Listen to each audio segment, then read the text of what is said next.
그러니까 저도 첫 딸을 낳고 한 2년 만에 이혼을 하고 우리 딸을 이제 어쩔 수 없이 제가 그 당시에는 경제력이 지금도 저는 프리랜서 화가고 월급이 없고 그래서 이제 어차피 소송해봐야 이길 수도 없고 그래서 딸을 처가에 맡기게 됐는데 그래서 2주에 한 번씩 이제 딸을 보러 다니는 상황이었는데 2주에 한 번씩 본다라는 것이 매일 같이 잘 수 없다라는 그 아픔이 실제로 별거 아닐 거라고 생각을 했는데 직접 당해보니까 거의 이틀에 한 번씩 통곡을 할 정도로 그 핏줄에 대한 스킨십의 결핍이 엄청난 고통이라는 걸 제가 느껴봤어요.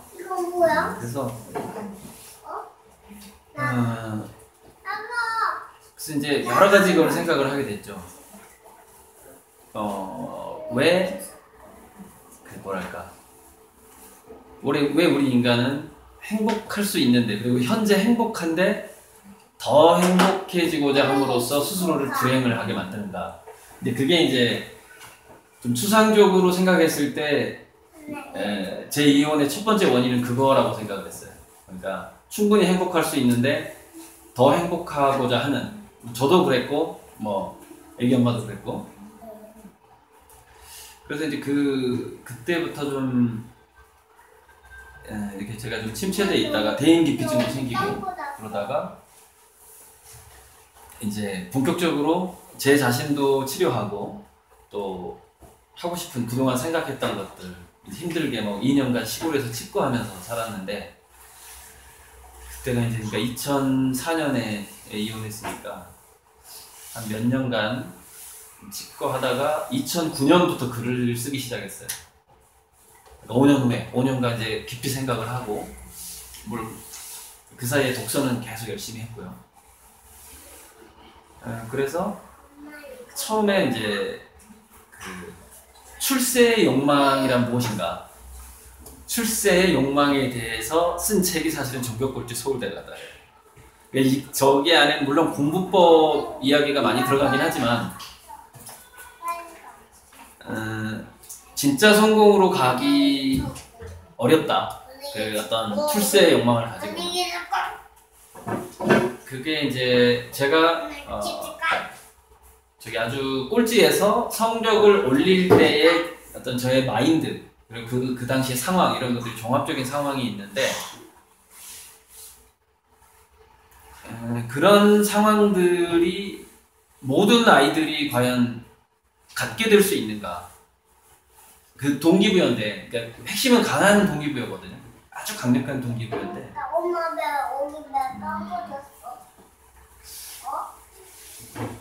예를 들어서 뭐 맹자, 그러니까 역사상 위인들이 쭉 나오는데 역사상 위인들이 공부를 하고자 하는 대부분의 동기부여는 삶과 죽음에 문제가 걸린 것에서부터 출발하는 경우가 아주 많아요. 그러니까 저도 마찬가지였어요. 그러니까 이제 저는 아버지가 월남전에서 전사하시면서 직접적으로는 배투공이 이제 우리는 그런 거 있잖아요. 그 아버지 원수를 갚아야 된다고 이런 거. 그러니까 직접적으로 총을 쏜 사람은 배투공이겠지만 그 상황을 만든 존재들이 또 있단 말이죠. 그러면은 그게 과연 또 박정희냐, 파병하기로 결정하게. 근데 그 당시에 월남전에 파병을 안 했으면 미군을 빼겠다고 했거든요. 전방에 있는 미군은. 그럼 북한이 쳐내려오는 상황인 거예요. 그럼 파병하도록 만든 건 또 미국이잖아요. 그럼 미국은 또 왜 그렇게 했느냐? 그게 일종의 힘의 의지, 출세의 의지죠. 더 성장하고 싶은. 그 당시에는 대부분의 사람들이 국가도 그랬고 단체도 그랬고 회사도 그랬고 사람도 그랬고 출세지향주의가 굉장히 팽배했고 그게 그 유일한 선이었죠.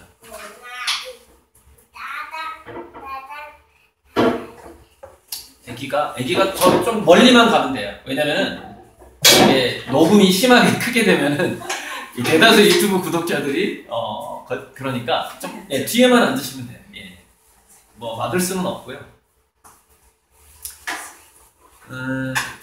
그래서 이제 그때부터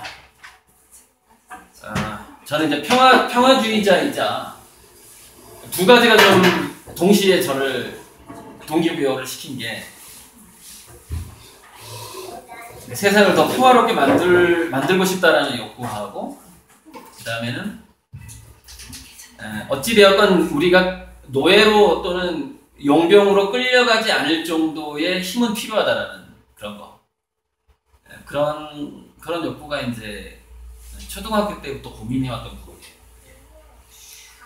그게 이런 어떤 절박한 그 자기 가족의 어떤 죽음을 배경으로 한 공부에 대한 동기부여가 과연 얼마나 많은 사람들이 그걸 가질 수 있느냐는 것이죠. 동기부여가 핵심이긴 한데 그래서 이제 공부에 있어서 그리고 우리 시대에는 또 그게 통했을지 모르겠는데 이제 갈수록 뭐 전쟁도 사라지고 점점 지금 전쟁은 그거를 뭐냐면 조용한 전쟁, 피 흘리지 않는 전쟁이라고 불러요. 지금 전쟁을 기술 전쟁, 특허 전쟁, 경제 전쟁이라고 불러요. 그런데 죽어가는 사람들의 숫자는 비슷해요. 그러니까 자 보자고요. 제가 교통사고 났던 경험들을 쭉 둘러보면 시간이 급할 때만 교통사고가 나더라고요. 그러면 나는 왜 그때 시간이 급했는가? 뭔가 지금 당장 그 돈을 벌지 않으면 안 되는 상황이었던 거죠. 그리고 이제 가불관계에서 내가 의리니까 내가 시간 약속을 안 지키면 안 되는 상황이고 할 일은 많고 그러다 보면 서두르게 되고 교통사고가 나고 이렇게 되거든요. 근데 교통사고로 우리나라에서 대략 5,000명이 죽어요. 매년. 자, 졸음운전으로 죽는 사람이 저는 제일 많다고 보거든요. 졸음운전으로. 그 사람 왜 졸리는데 운전을 해야 되냐고요. 왜 졸리는데. 그만큼 살기가 어려워졌어요.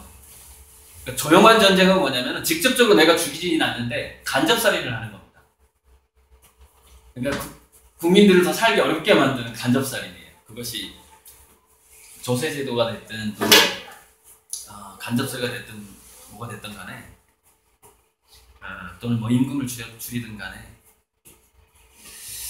지금 좀 그런 상황이기 때문에 문제는 뭐냐면 예를 들어서 우리가 그런 거 있잖아요.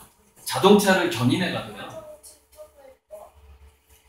견인하는 업체하고 보관소가 회사가 다릅니다. 제가 그걸 왜 그런가를 체험을 해봤는데 제 트럭이 예전에 이제 힘들 때 이혼하고 얼마 지나서 이제 굉장히 제가 공격적인 세상에 똑같은 주차 위반을 했는데 승용차는 안 끌고 가고 트럭은 끌고 갑니다. 왜냐면 트럭은 문을 따기가 좋아요. 그리고 트럭은 그 견인차가 끌고 가도 별로 상처가 나지 않고 상처가 나도 표시도 안 나요. 근데 외제차는 왜 못 끌고 갈까요? 문이 안 따져요. 첫째. 그리고 끌고 가다가 기승하면 그 회사가 엄청나게 많이 물어줘야 돼. 그래서 외제차들은 견인을 안 당하는 거예요. 트럭은 견인을 무수하게 당해요. 잠깐만 되면. 최약자죠. 약자만 견인을 당합니다. 그래서 그 현장을 딱 목격하고 되게 화가 났죠. 그래서 보관소에 찾아갔어요. 화를 내려고 했죠. 우리는 견인하는 사람들하고 아무 상관없어요. 그 사람들 딱 나오는 게. 견인하는 업체 따로 있고요. 하청을 2군데 주는 겁니다. 그래서 그 분노가 직접적으로 오지 않도록 안전장치를 다 만들어놨어요. 그러니까 지금의 전쟁이라는 것이 뭐냐면은 상대방한테 주는 피해를, 그러니까 일명 말하면 기득권이 바라보는 이제 보통 양치기, 양털깎기라고 하는 그런 컨셉이 있는데, 그게 양털을 깎는 것 자체가 우리를 굉장히 시원하게 해주는구나 이런 식으로 약간 착각하게끔 만들어 놨어요. 모든 그 시스템 자체가. 그래서 특별히 누구를 공격할 수가 없어요. 자, 그래서 무슨 얘기냐면 이걸 우리 아이들이 기본적으로 뭐가 안 되냐, 어떤 이제 제가 공부를 하겠다고 동기부여가 된 거는 결핍에 의한 동기부여라고 볼 수가 있는데, 지금 시대는 그런 것들이 대부분 간접화되어 있고 교묘하게 어떤 결핍과 착취가 일어나기 때문에 직접적인 동기부여를 찾을 수가 없어요. 애들이 나 이것 때문에 공부해야지라는 동기부여를 찾을 수가 없다고요. 전쟁도 없고 살인도 잘 나지도 않아요. 다 간접살인이에요. 다 이렇게 쪼여가지고 졸려가지고 교통사고로 죽게 만드는 그런 상황인 거죠. 그래서 자기가 왜 가난한지에 대해서 내가 뭔가 힘의 의지를 갖고 공부를 해야 되고 이런 동기부여를 찾기가 굉장히 어려워. 그게 또 뭐냐면은 TV 광고 같은 거예요. 명품 광고 같은 거. 그것 자체가 소비를 유도함으로써 또 이제 뭔가 그 과소비를 하게 만들고, 뭐 대출을 받게 만들고, 더 좋은 아파트에 살도록 뭐 전세 대출을 하게 만들고, 뭐 이런 이제 광고들이 많아요. 그렇게 빼가는 것도 서서히 말라 죽게 만들기 때문에, 서서히 가난해지게 만들기 때문에 자기가 약해지고 있는지도 모르게 굉장히 나약해진 상황을 맞이하게 됩니다. 그게 지금 이 시대죠. 모든 게 교묘하게 드러나지 않는다. 그래서 앞으로 시대 우리 아이들의 동기부여라는 것은 딱 이것만 기억하시면 돼요. 자기가 즐기거나 좋아하는 게 아니면 절대 동기부여가 되지 않는다. 그 이외의 사건은 사실 일어나서도 안 돼요. 예를 들어 세월호 같은 경우에는 그 살아남은 그 아이들은 분명히 동기부여가 될 겁니다. 두뇌가 달라지거든요. 그런 자기가 가깝게 지냈던 친구들이 그런 일을 당하게 되면은, 물론 좀 부정적인 두뇌는 그게 더 위축될 수가 있는데, 대다수의 두뇌는 이게 도대체 무슨 일인가라고 생각을 하게 돼요. 그래서 뭔가 내가 뭔가 해결책을 찾을 수 없을까 그러면서 두뇌가 활성화되는 경험을 하게 됩니다. 저는 그게 두뇌가 활성화되는 게 이제, 근데 그게 한 10대 초반까지는 조금 그게 직접적인 자기 노력이라든가 공부로 연결이 안 될 가능성이 또 높아요. 그게 왜 그러냐면 두뇌가 완벽한 이성적으로 자기의 행동과 목적을 이렇게 일치시키지 못해요. 자기 어떤 인생의 목표, 의미하고 자기 행동을 일치시킬 수 있는 나이가 따로 있는데, 그게 일단 중학교 2학년이 넘어야 돼요. 그래서 그 중학교 2학년이 넘기 전에 부모가 설정해준 목표는 거의 의미가 없어요. 애들한테. 절대 행동으로 옮겨지지 않습니다. 그래서 그 도표가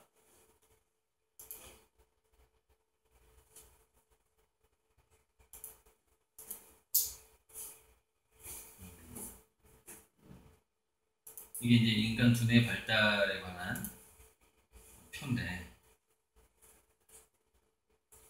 인간이 자기가 논리적으로 뭔가를 하고 싶다, 그리고 그 뭔가를 하고 싶은 것이 실제로 행동으로 옮겨진다. 그건 대략 중3이 넘어야지 그게 가능한 나이에요. 그래서 이렇게 생각하셔야 됩니다. 인간은 당근과 채찍이 있다고 쳤을 때 대략 중2 때까지는 당근으로 움직여야 되고, 중2에서 중3 넘어가면서부터 그 아이한테 채찍이 필요한 거예요. 그리고 이제 경쟁 위주의 동기부여 방식, 경쟁 위주로 그 아이의 두뇌를 깨운다는 것도 중학교 2학년 정도가 분기점이에요. 그 전에는 협력으로 가르쳐야 돼요. 무슨 얘기냐면은 뭔가 위기의식을 너무 주면 안 돼요. 그 전에는 경쟁에서 뒤처지면 어떻게 된다라는 것을 굳이 말할 필요가 없어요. 왜 중학교 2학년이 되면 저절로 깨닫게 됩니다.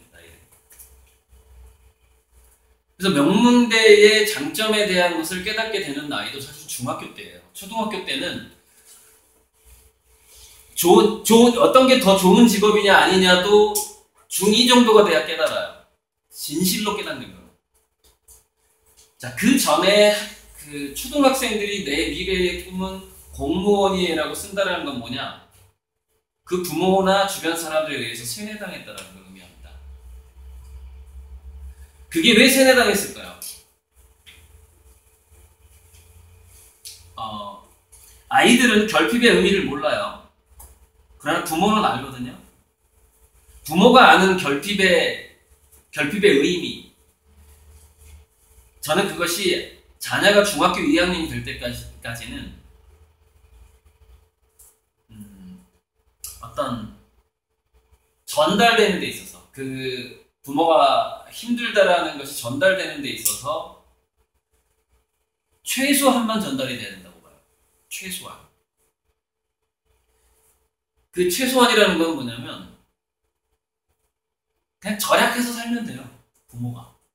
절약해서 살면서 돈을 조금 쓰면서 돈이 모자라다고 징징거리지 않으면 되는 거예요. 부모. 그럼 최소한만 전달됩니다. 아이들한테. 자, 그 상황에서 어떻게 해야지 그 애들이 적절하게 이 두뇌의 발달 단계에 맞게 적절하게 성인이 되어 가느냐의 문제인데, 그래서 중2 때까지는 정말 목숨 걸고 너무 즐거운 게 있어야 돼요, 애들한테. 근데 여기서 이제 제가 이렇게 얘기를 하죠. 예전에 학벌이나 자격증이나 고시 패스가 출세기를 보장을 해줄 때는,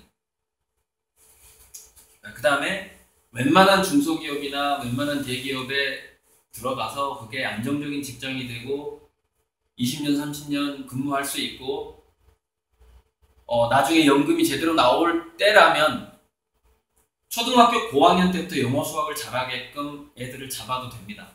그리고 우리 세대가 그렇게 컸어요. 근데 앞으로는 보장되는 게 정말 단 하나도 없어요. 자, 국민연금 내는 거 우리가 국민연금 받을지 못 받을지도 몰라요. 2040년 지나면 고갈돼요. 없어요. 지금 우리나라 400조를 예산을 편성하지만 그 중에 50%가 빚이에요. 세금이 절반밖에 안 나왔어요. 즉 국가 파산 위기에 처해 있다는 거예요, 우리나라는 현재.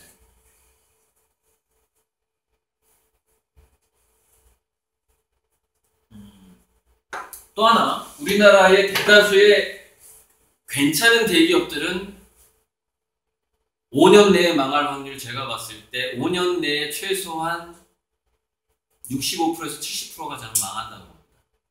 현재 우리나라 대기업. 그리고 중소기업은 연쇄 도산을 하게 될 거예요. 이제 세계적인 불황이기 때문에. 세계적인 불황. 그래서 이제 이 세계적인 불황을 미국 대통령도 어쩔 수가 없어요. 도널드도. 그러니까 미국에서 제조업을 아무리 키워봐야 미국 제조업에서 만든 것을 팔 데가 없어요. 팔 데가. 돈을 벌 수가 없는 거죠. 그래서 아마 그 트럼프는 자기 공약 지키려다가 자기 재산만 날라가게 될 거예요. 아마. 왜냐면 일단은 공약을 지키기 위해서 제조업을 살리긴 살려야 되는데 결국에는 그 자생력이 없다는 거예요. 그 업체가. 왜? 물건을 팔 수가 없기 때문에. 이게 전 세계적인 이제 불황이 오고 있고, 그래서 이제 전 세계적인 불황에서는 전쟁의 위험이 점점 좀 올라가게 되어 있어요. 여기 뭐 익산이니까 뭐 그다지 걱정할 필요는 없는데. 자, 다시 이제 공부로 넘어가서 동기부여로 넘어가 봤을 때 왜 제가 그러면 소비를 줄이고 부모가 돈이 없어서 힘들다라는 사실을 최소한 중2 때까지는 그걸 최소화시켜야 되느냐. 최소화시킨다라는 거는 이겁니다. 정신적으로 부모가 위축되어 있는 모습을 보이면 안 된다는 뜻이에요. 우리가 가난하다라는 걸 숨기는 얘기가 아닙니다. 부모가 가난한 것을 공유해야 되죠. 아이들이랑.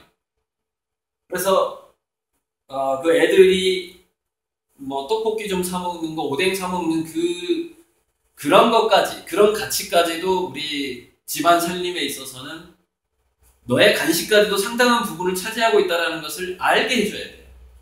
느끼게 해줘야 되죠. 단 그것을 느끼게 해주되 두려움 없이 느끼게 해줘야 됩니다. 이게 참 어려운데 이게 두려움 없이. 그러니까 무슨 얘기냐면 이거예요. 간단하게 우리 인간의 두뇌는 외부로부터 들어온 두려움이 들어오게 되면, 외부로부터 들어오게 되면 지능이 떨어져요. 생각을 못하게 돼요. 전두엽은 우리 인간의 두뇌는 언제만 영리해지고 언제만 생각을 할 수가 있느냐? 자기 스스로 그 두려움을 파악해 나갈 때만 활성화됩니다. 근데 자기 스스로 내가 노력하지 않으면 안 된다라는 사실을 과연 아이들이 중학교 때 느낄 수 있느냐 없느냐의 문제거든요. 느낄 수 있느냐 없느냐. 스스로. 주변에서 야 우리 먹고 살기 힘들어 이런 얘기를 부모한테 들은 게 아니라 자기 부모는 맨날 웃어. 맨날 즐거워. 가난한데도 즐거워. 노점상을 하는데도 자식을 보면 항상 웃어. 부모가. 그죠? 비정규직인데도. 근데 언젠가 깨닫죠, 얘가. 중학생쯤 되면. 아, 우리 부모의 삶과 다른 사람의 삶이 좀 다르구나. 왜 우리 부모는 내 앞에서는 밝게 웃고 멋진 부모인데 왜 저 부모가 직장에 갔을 때는 길거리에서 붕어빵을 팔 때는 왜 저렇게 추운 곳에서 붕어빵을 팔아야 될까? 이거 하나하나가 아이 스스로 깨달아가야 되는 거거든요. 그러니까 근데 이 기회를 주질 않아요. 특히 중산층 이하, 서민층 이하의 부모가 그 기회를 주질 않아요. 이게 최대의 단점입니다. 즉 인류의 3분의 2는 가난한 집에서 성공을 했어요. 지금까지. 지금은 부잣집 애들이 더 빨리 성공합니다. 최근에 그 최순실 게이트 봐서 아시죠? 돈 많으면 성공하기 쉬워요. 하지만 걔네들이 그 금메달? 금메달 딴 게 자기 혼자 출전을 했다니까. 혼자 출전이 아시안 게임이니까 승무 혼자 출전해가지고 금메달 땄대던데. 그런데 이런 게 있어요. 부모의 돈으로 성공한 사람이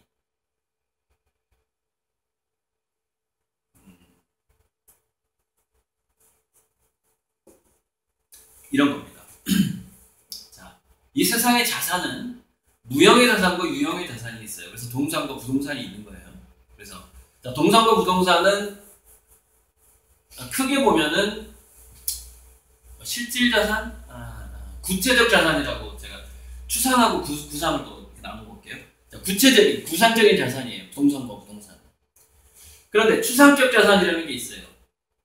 추상적 자산은 일종의 어려서부터 스킨십을 풍부했다거나 그 자녀한테 스킨십을 풍부하게 했다거나 늘 그 부모의 표정이 밝았다거나 이런 것들이 추상적 자산이고요. 또 하나는 뭐냐면 추상적 자산에 굉장히 중요한 게 문화적 자산이라는 게 있어요. 문화적 자산. 문화적 자산이라는 거는 예를 들어서 굉장히 가난한 집인데 그 부모가 책 읽기를 즐겨 했다거나 뭐 그런 부분들.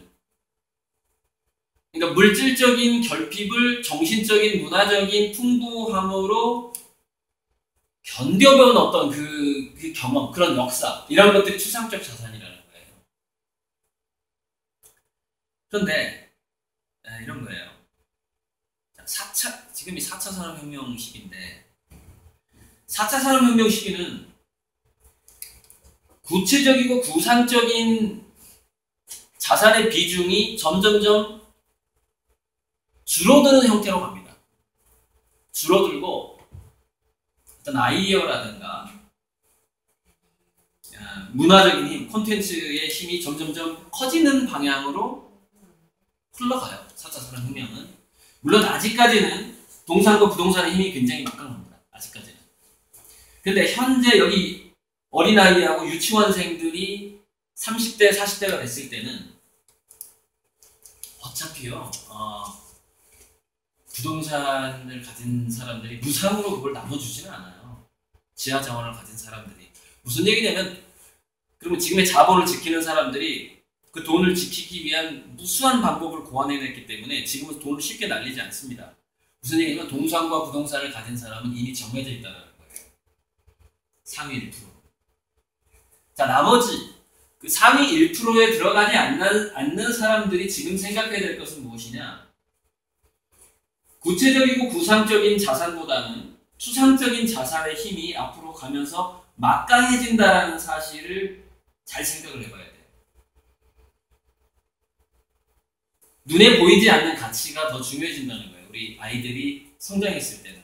그것이 최근에 가상현실, VR, 가상현실 플랫폼이라든지 특히 또 인공지능 로봇이 나왔을 때에는 인공지능 로봇은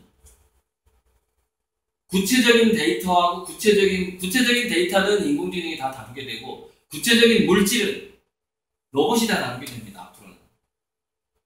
무슨 얘기냐면 구상적인 자산이라는 것은 어차피 언터처블해. 우리가 만질 수가 없어요. 그런 상위에서 돌아가는 자산입니다. 상위 1%에서 인공지능 로봇을 사서 자기 자산을 계속 유지시키고 임금을 조금 주면서 로봇을 자기 공장에 가져오고 그 부가 밖으로 흘러나올 가능성이 거의 없다는 얘기예요. 그 안에서 계속 그냥 세습이 되는 겁니다. 그런데 이제 그 중에서 이제 막내의 아들이나 손자들이 있어요. 또는 멍청한 애들이 좀 있어요. 걔네들이 돈을 날리고 이제 회사를 이렇게 M&A 당하고 망가뜨려요. 그게 이제 기회죠. 망가뜨리는 애들이 있어요. 근데 대부분 그 재벌 1세, 2세들이 정말 하고 싶어 하는 게 그겁니다.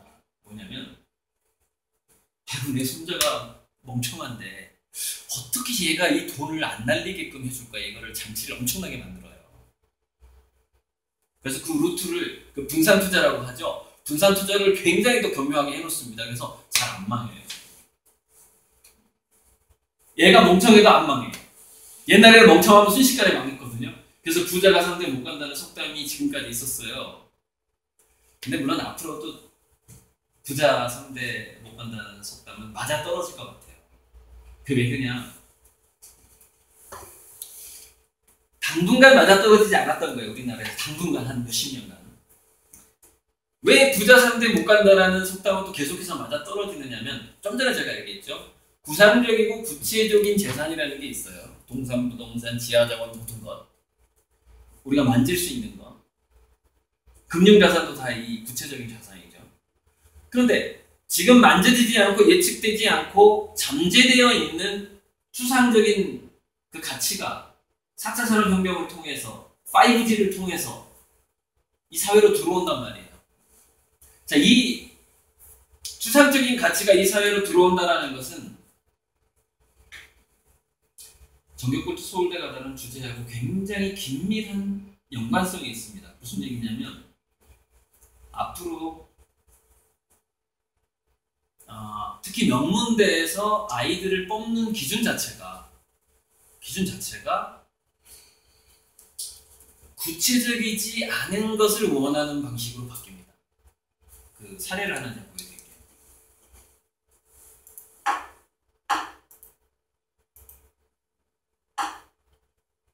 그러니까 지금 제 강의가 어떻게 흘러가고 있냐면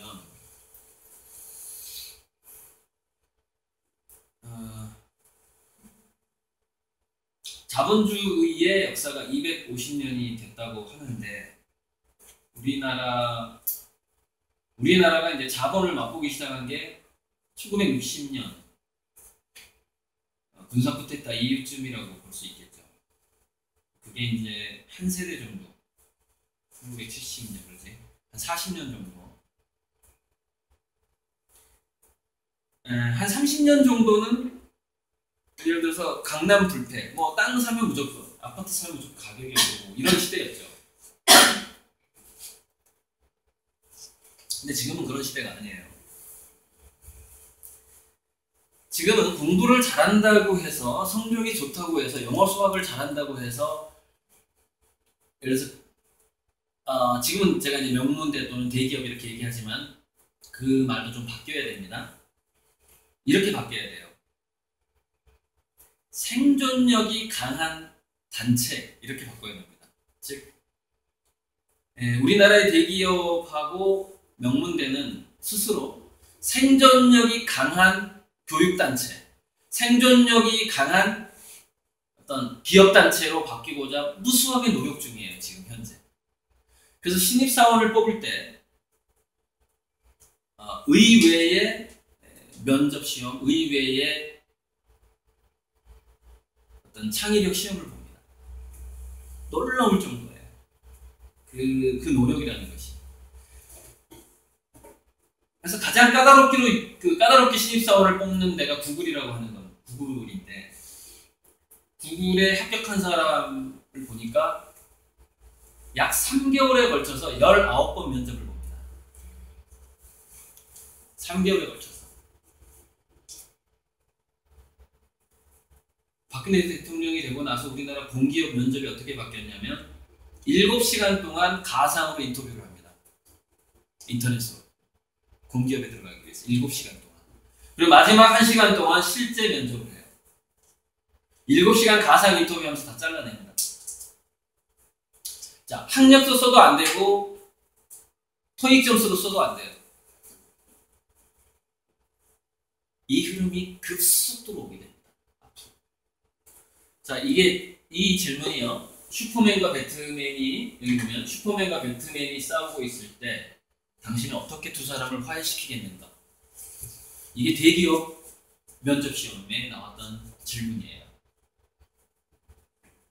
이걸 교과서에서 배울 수 있나요?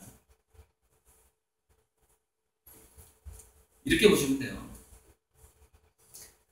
앞으로 생존력이 있는 단체, 즉 명문대, 교육단체, 생존력이 있는 기업단체, 대기업 내지는 잘나가는 중소기업 에서의 모든 신입사원을 뽑는 기준은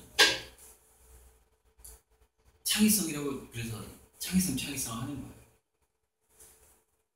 물론 인성 약간 들어갑니다. 인성 약간 들어가요. 근데 그러나 인성의 파워는 갈수록 약해져요. 그게 왜 그러냐면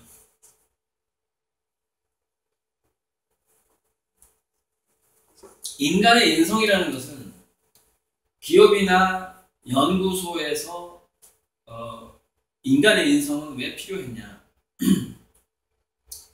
여러 사람이 협력을 해야만 완수할 수 있는 그런 연구 또는 어떤 프로젝트, 이런 것들이 많았고 사람들은 각자 장점이 달랐어요. 근데 장점이 있어서 얘를 뽑았는데 얘가 인화를 못하는 거야, 서로. 그죠? 단체 생활에 적응을 못해. 그럼 어쩔 수 없이 아무리 능력이 뛰어나도 우리는 걔를 잘랐습니다, 지금까지. 근데 이게 또 바뀌고 있어요.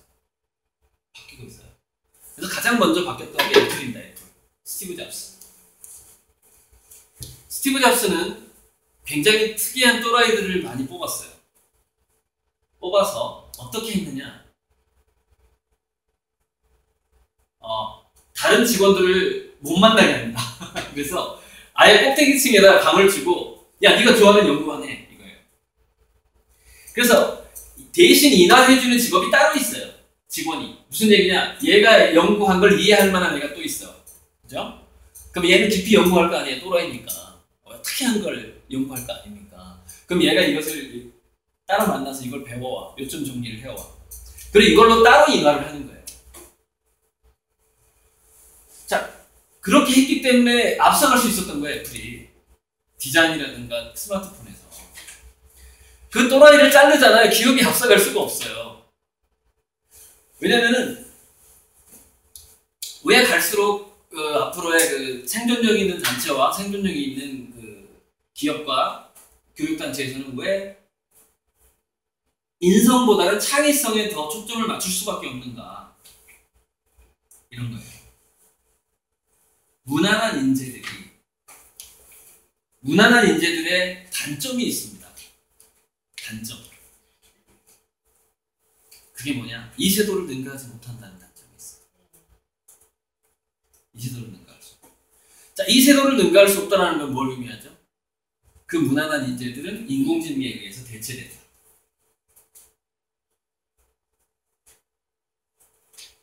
무슨 얘기냐? 인공지능이 빅데이터로 예측하기 힘든 것을 떠올리는 애만 살아남게 돼요. 앞으로는. 그게 4차 산업혁명이에요. 그런데 IQ 156이나 되는 이세돌을 어떻게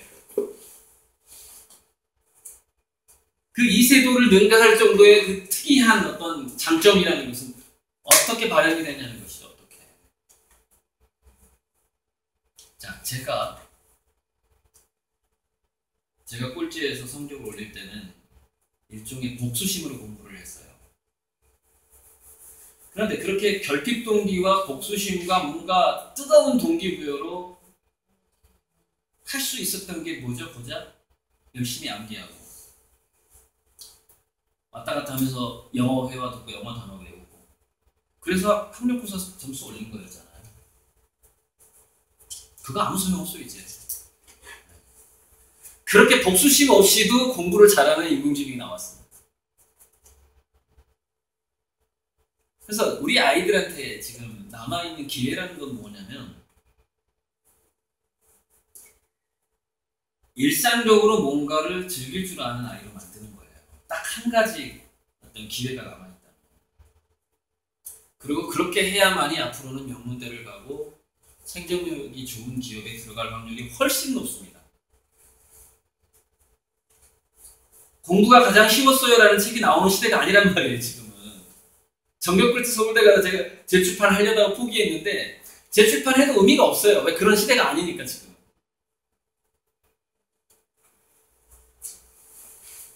설마설마 하시겠죠? 설마설마 하시겠죠? 제가 얘기한 게 5년 뒤에 실현됩니다. 지금 학부모들이 생각하는 것과 전혀 딴판의 입시가 5년 뒤에 도입돼요. 왜? 안 그러면 우리나라는 망하니까.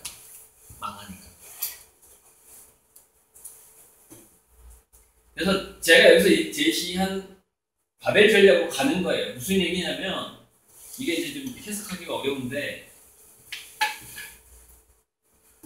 몸을 쓰는 창의성이 뛰어나거나 뭔가 손가락을 굉장히 잘 써, 뭔가 잘 만들어, 그죠? 예술가야. 그 다음에 뭐 운동을 되게 잘해. 대부분 이쪽은 어떤 영역이냐면 두 가지 특성을 가지고 있어요. 로봇이 인간만큼 손가락을 쓰려면 앞으로 한 50년 정도가 걸려요. 기술력이. 지금 그 기술력이 있긴 하지만 그것이 상용화될 정도로 가격이 떨어지려면 50년이 걸린다고요. 그래서 미용사라는 직업이 우습게 보이지만 미용사라는 직업은 의사나 교사보다 훨씬 오래 버팁니다. 왜? 머리를 손질한다는 것이 장난이 아니에요. 이게 손가락 기술이. 그래서 미용사 로봇은 예를 들어서 이런 겁니다. 미용사 로봇이 상용화되려면 앞으로 30년이 걸려요. 그러나 의사 로봇이 상용화되려면 5년밖에 안 남았어요. 그거예요. 그래서 몸을 굉장히 창의적으로 잘 쓰거나 거기에 해당하는 게 여기는 다. 자, 우리가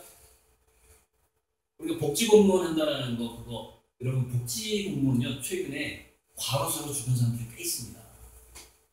몸 쓰는 직업이에요. 사회복지사가 체력이 굉장히 좋아야 되고요. 인내심 무슨 얘기냐면 늘 친절해야 돼. 근데 여러분 인간이 가짜로 친절하면 어떻게 되는 줄 알아요? 암에 걸려버려요.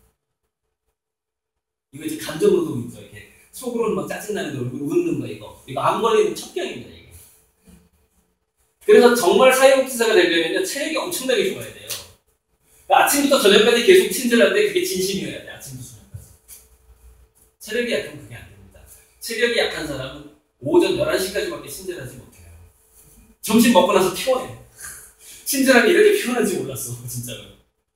이게 백화점에서 어서오세요 뭐 이런 거 할 때 얼마나 피곤해, 오후 되면. 짜증이 나죠. 오후 4시 되면 아주 최악이에요. 그게 최악, 오후 4시. 그래가지고 5시 되면 이제 퇴근한다는 희망 때문에 그 스트레스가 좀 줄어든대요. 오후 4시, 사실 4시 한 4분 정도? 거의 죽어버리고 싶은 그런 하루. 최악의 시간대. 그걸 견디고서 계속 웃잖아요. 안 걸려요. 몸입니다, 몸. 즉, 체력이라도 튼튼하게 해야 된다는 거예요. 우리 예를 들어 사회복지 공무원을 하려면. 자, 미래 사회 사회복지 공무원은 어떻게 뽑느냐면 성적으로 안 뽑아요. 자격증 필요 없어요. 미래 사회 사회복지 공무원은 타고난 친절함이 있는가? 타고난 친절함이 있는가? 체력이 있는가? 등등. 이런 걸로 뽑게 될 가능성이 아주 높습니다. 선발 기준도 다르고 자격증 기준도 완전히 달라요. 미래. 왜냐하면 부작용이 너무 많고. 왜 그런 사람을 뽑죠? 진심으로 사회복지사의 자격을 갖춘 사람만이 혼자서 100명을 감당할 수 있기 때문입니다. 자, 이 사람은 가짜야. 공무원으로 취직할 가능성이 많기 때문에 사회복지사 2급을 땄어. 그래가지고 우연히 동사무소에 취직을 했는데 사회복지하고 적성이 안 맞아. 그 사람이 하루에 100명을 상대할 수 있을 것 같아요. 자, 그러면 정부에서는 지금 세금이 줄어들고 있어요. 월급을 줄 돈이 조금밖에 없어. 정말 잘하는 사람 뽑을 수밖에 없는 겁니다. 한 사람 월급 주는데 이 사람이 막 1000명을 상대해줘. 얼마나 좋아. 얼마나 고마워. 그죠? 갈수록 진짜만 남게 되는 거예요. 모든 분야에서. 진짜만 남는다, 갈수록.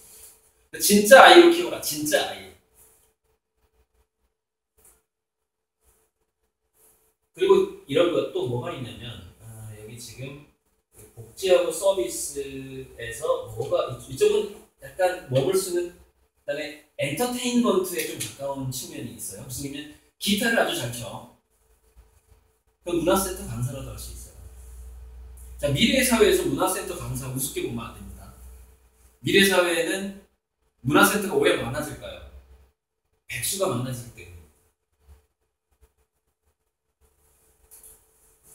사회학을 연구해보면 백수가 많아지는 시대에 엔터테인먼트, 리크리에이션, 문화활동이 줄어들게 되면 그 사회 범죄율이 올라가요.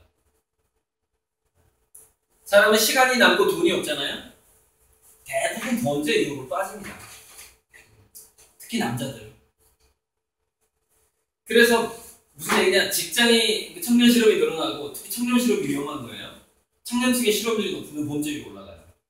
얘네들은 저지르는 힘이 강하기 때문에 그렇습니다. 동기가.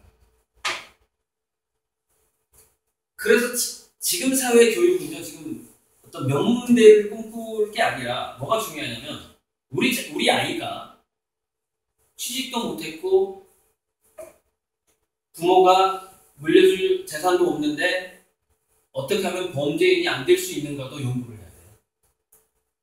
그러니까 미래는 그 확률이 올라가기 때문에, 굉장히 올라가기 때문에.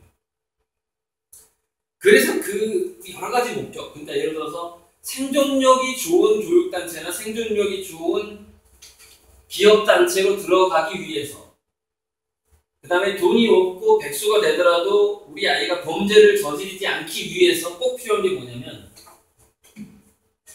가난하지만 삶을 즐길 수 있는 그 어떤 가치, 그 가치를 느끼는 아이. 그러니까 차라리 돌아다니면서 사기를 치는 것보다는 도서관에서 책을 보면서 여생을 마치는 게 낫다는 거죠. 범죄를 저지르는. 뭔가 그 추상적인 가치와 친밀한 아이가 만들어줘야 된다. 그럼 두 가지 장점이 있습니다. 교도소에 갈 확률이 낮아지고요. 명문대나 대기업에 갈 확률이 더 올라갑니다. 나쁠 게 하나도 없죠. 그런데 지금 학원을 보내고 영어 수학을 가르치고 이렇게 가버리면 어떻게 되느냐? 교도소에 갈 확률이 올라가고 대기업에도 못 가요. 명문대도 못 가요. 물론 지금 중3 이상이면 좀 얘기가 다른데 지금 초등학생 이하라면 제 말이 맞습니다. 기준은 바뀌니까. 우리 사회는 가난해질 거기 때문에 틀림없이 불보듯 뻔한 일이에요. 가난해져요. 자, 그러면 이쪽은 좀 이제 좀 산만한 애들, 이렇게 책에 집중하지 잘 못하는 애들. 그래서 오늘 제가 이 책을 3권을 가져왔는데 인터넷 가격보다 더 싸게 팔 거니까 일단 사가지고 갔어요. 인터넷 할인보다 좀 더 싸게. 저희 강의에 약 50배의 콘텐츠를 가지고 있어요. 50배. 시간이 벌써. 저 시계가 어떻게 되는 거지?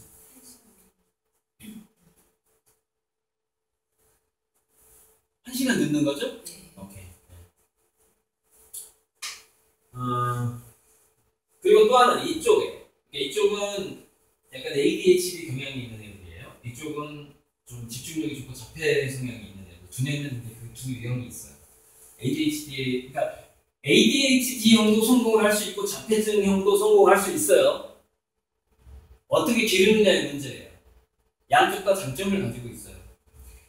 오히려 장점이 더 커요. 앞으로는 인공지능 때문에 무난한 애들이 더 힘들어요. 무난한 애들이 할 게 없다는 얘기예요. 무난한 애들이. 왜 그러냐면 자, 인공지능 로봇을 보세요. 자, 우리 영화 같은 데 보면 인공지능 로봇들이 나오죠. 체형을 보세요.